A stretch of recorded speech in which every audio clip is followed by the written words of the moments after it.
Doctor CM Joy, ഇവിടെ നേരത്തെ സൂചിപ്പിച്ചതുപോലെ ദുരന്ത നിവാരണ പ്രവർത്തനങ്ങൾക്കാണ് മുൻതൂക്കം നൽകുന്നത് എന്ന് മാത്രമല്ല, ഇപ്പോൾ പുനർനിർമ്മാണത്തിനായി വേണ്ട സേവനങ്ങൾക്ക് വേണ്ടിയുള്ള ഫണ്ട് പിരിവ് വരെ സംസ്ഥാന സർക്കാർ പറഞ്ഞു തുടങ്ങിയിട്ടുണ്ട്. എന്തായാലും അതൊക്കെ നല്ല കാര്യം തന്നെ. പക്ഷേ വീണ്ടും ഈ പുനർനിർമ്മാണം എന്ന് പറയുന്നത് എവിടെയാണ്?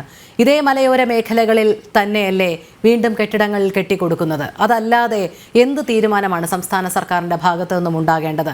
ഒരു ദുരന്തം വന്നു, നമുക്ക് ഒരുമിച്ച് കൈകോർക്കാം, പുനർനിർമ്മിതികളിലേക്ക് കടക്കാം എന്ന് പറയുന്നതിന് പകരം ഇനിയൊരു ദുരന്തം ഉണ്ടാകാതിരിക്കാൻ നമുക്ക് എന്തൊക്കെ ചെയ്യാം? ഈ പുനർനിർമ്മിതികൾ ഒന്നും തന്നെ മലയോര മേഖലകളിൽ പാടില്ല. മലയോര മേഖലകളിൽ പാലിക്കേണ്ട നിഷ്കർഷകളൊക്കെ അത് അപ്പാടെ തന്നെ പാലിക്കണം. ക്വാറികൾ പ്രവർത്തിക്കരുത്, വനനശീകരണം ഉണ്ടാകരുത് എന്നുള്ള ഇച്ഛാശക്തിയോടുകൂടി പോകുന്ന ഒരു ഭരണകൂടമല്ലേ ഇനിയെങ്കിലും വേണ്ടത്?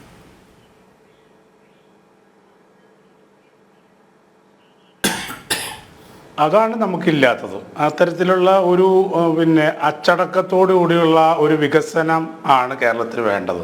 നമുക്കറിയാം, മലയോര മേഖല, ഇടമേഖല, അതുപോലെ തന്നെ തീരദേശ മേഖല, ഇങ്ങനെ 3 തരത്തിലാണ് കേരളം കിടക്കുന്നത്. അപ്പോൾ അതുകൊണ്ട് ഓരോ സ്ഥലത്തും യോജിച്ച തരത്തിലുള്ള വികസനമാണ് ഓരോ സ്ഥലത്തും വേണ്ടത്. പക്ഷെ നമ്മൾ അങ്ങനെ നടക്കണം. നമുക്കിപ്പം എറണാകുളത്ത് നടക്കുന്ന അതേപോലെ തന്നെ ഇടുക്കിയിൽ നടത്തണം എന്നുള്ള ആഗ്രഹമാണ്. അതേപോലെ തന്നെയാണ് വയനാട്ടിൽ നടത്തണം എന്നുള്ള ആഗ്രഹമാണ്. ആ പ്രദേശത്തിനോട് അനുയോജ്യമായിട്ടുള്ള ഒരു വികസന ഇതിനല്ല നമ്മുടെ രാഷ്ട്രീയ പാർട്ടികളും രാഷ്ട്രീയക്കാരും പ്രോത്സാഹനം നൽകുന്നത്. ഈ നമുക്കറിയാം, ഗാഡ്ഗിൽ കമ്മിറ്റി റിപ്പോർട്ട് വന്നു കഴിഞ്ഞപ്പോൾ ഒരാളെയും ഇറക്കി വിടണ്ടാത്തതും അതുപോലെ കൃത്യമായി ശാസ്ത്രീയ പഠനം നടത്തി മുന്നോട്ട് വെച്ച ഒരു റിപ്പോർട്ടായിരുന്നു. അദ്ദേഹം അന്നേ പറഞ്ഞു, നമ്മൾ അതിവിദൂരമല്ലാത്ത ഒരു കാലഘട്ടത്തിൽ തന്നെ ഇതിൻ്റെ തിക്താനുഭവങ്ങൾ നിങ്ങൾ അനുഭവിക്കും. അത് നിങ്ങളുടെ അടുത്ത തലമുറയല്ല, നിങ്ങൾ തന്നെ അത് അനുഭവിക്കും എന്നുള്ളതാണ് ഇപ്പോൾ യാഥാർത്ഥ്യമായിട്ടുള്ളത്. അപ്പം അങ്ങനെ ഒരുപാട് പഠനങ്ങൾ, ഒരുപാട് എക്സ്പെർട്ട് ഒപ്പീനിയൻ. ഇവിടെ പരിസ്ഥിതി ലോല പ്രദേശം എന്ന് പറഞ്ഞത് ആർക്കെങ്കിലും ഒരു പരിസ്ഥിതി പ്രവർത്തകന് തോന്നുമ്പോൾ പറഞ്ഞതല്ല. അത് പരിസ്ഥിതി ലോല പ്രദേശമായതുകൊണ്ട് തന്നെയാണ് അതിനെ അങ്ങനെ ചെയ്തത്. നമ്മളെ സംബന്ധിച്ചിടത്തോളം ഈ വികസനം എന്ന് പറഞ്ഞാൽ കുറേ കൺസ്ട്രക്ഷൻ, കുറേ പൈസ ഇറക്കി എന്തൊക്കെയോ ചെയ്യുക എന്നല്ലാതെ സ്ഥായിയായി നിലനിൽക്ക തരത്തിൽ കൂടുതൽ ആളുകൾക്ക് പ്രയോജനപ്പെട്ട് കൂടുതൽ കാലം നിലനിൽക്കുന്ന ഒരു സംഭവമായിട്ട് നമ്മൾ വികസനത്തെ ഇനിയും കണ്ടിട്ടില്ല എന്നുള്ളതാണ് ഏറ്റവും വലിയ ഒരു സത്യം.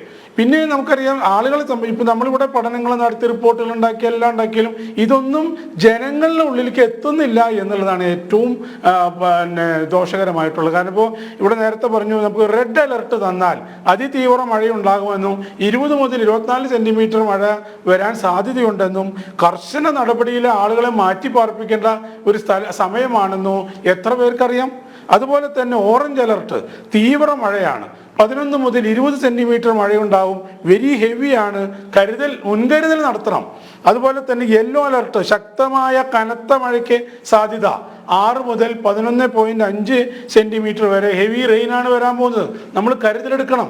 അതുപോലെ ഗ്രീൻ അലർട്ട്, കനത്ത മിതമായ തോതിൽ മഴയുണ്ടാകും. അപ്പം ഇതൊക്കെ എന്ത് ചെയ്യണം? ഇതൊക്കെ വെറുതെ ഇങ്ങനെ വിളിച്ചു പറയുന്നതാണോ? ഇതൊക്കെ എന്തെങ്കിലും ഒരു ശാസ്ത്രം ജനങ്ങളെ പഠിപ്പിക്കാൻ വേണ്ടിയിട്ടല്ല. അതായത് കൃത്യമായിട്ട് നടപടി സ്വീകരിക്കാൻ വേണ്ടിയിട്ടാണ് ഇത്തരത്തിൽ നമ്മളോട് പറയുന്നത്. കാരണം ഇങ്ങനെ പറഞ്ഞ് പോയത് പത്രങ്ങളോ അല്ലെങ്കിൽ ഇത് പറഞ്ഞു പോയത് കൊണ്ട് മാത്രം പോരാ. ഇപ്പം നമുക്കറിയാം, സോഷ്യൽ മീഡിയ ഉണ്ട്, വിദ്യാഭ്യാസ സ്ഥാപനങ്ങളുണ്ട്, അവിടെയൊക്കെ ഇത്തരത്തിലുള്ള കാര്യങ്ങൾ ജനങ്ങളെ നമ്മൾ ബോധ്യപ്പെടുത്തേണ്ടത് വളരെ അത്യാവശ്യമാണ്. അതുകൊണ്ട് ഇനിയും നമുക്കറിയാം, ഈ സർക്കാർ വന്നതിന് ശേഷം ചെയ്യുന്ന ഏറ്റവും വലിയ പ്രധാനപ്പെട്ട പണി എന്ന് പറയുന്നത് ഈ ദുരിതാശ്വാസ ക്യാമ്പ് നടത്തലാണ്.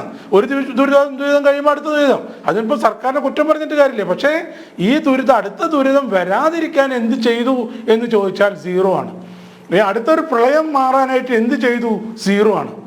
എപ്പോൾ വന്ന് അതിന് പ്രശ്നം ഉണ്ടായി, ദുരിതാശ്വാസ ക്യാമ്പ് കൂടുതൽ നടത്തി ആളുകളെ സന്തോഷിപ്പിച്ചു വിടുന്നു എന്നുള്ളത് ഒരു വശം. പക്ഷേ ഈ കൂടുതൽ ആളുകൾ, ഇന്നസെൻ്റ് ആയിട്ടുള്ള ആളുകൾ ഈ പ്രകൃതി ദുരന്തങ്ങളിലൊക്കെ മരിക്കുന്നു എന്നുള്ളതും നമ്മൾ മനസ്സിലാക്കണം. അപ്പം അതുകൊണ്ട് റിപ്പീറ്റഡ്ലി ഇത്തരത്തിലുള്ള പിന്നെ ദുരന്തത്തിലേക്ക് എത്താതിരിക്കാനായിട്ട് നമ്മൾ എന്ത് ചെയ്യണം എന്നുള്ളത് വളരെ പ്രധാനമാണ്.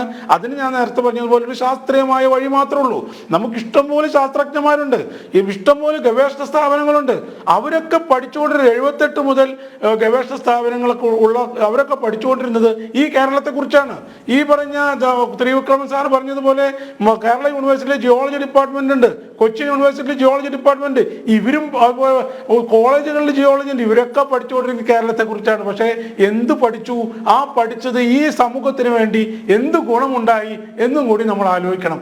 അപ്പോൾ നമ്മുടെ പഠന റിസൾട്ടുകൾ ശരിക്കും നമ്മുടെ പ്രായോഗിക ജീവിതത്തിൽ ശാസ്ത്രീയമായി നടപ്പാക്കാനായി ഒരു സർക്കാർ ഇച്ഛാശക്തി കാണിച്ചില്ലെങ്കിൽ അടുത്ത കൊല്ലവും അടുത്ത ദുരന്തത്തിന് കാത്തിരിക്കാമെന്നല്ലാതെ, അടുത്ത കിറ്റ് കൊടുക്കാൻ കാത്തിരിക്കാമെന്നല്ലാതെ ആളുകളുടെ ദുരിതത്തിനും ഒരു കുറവുണ്ടാകില്ല എന്നാണ് എനിക്ക് പറയാനുള്ളത്.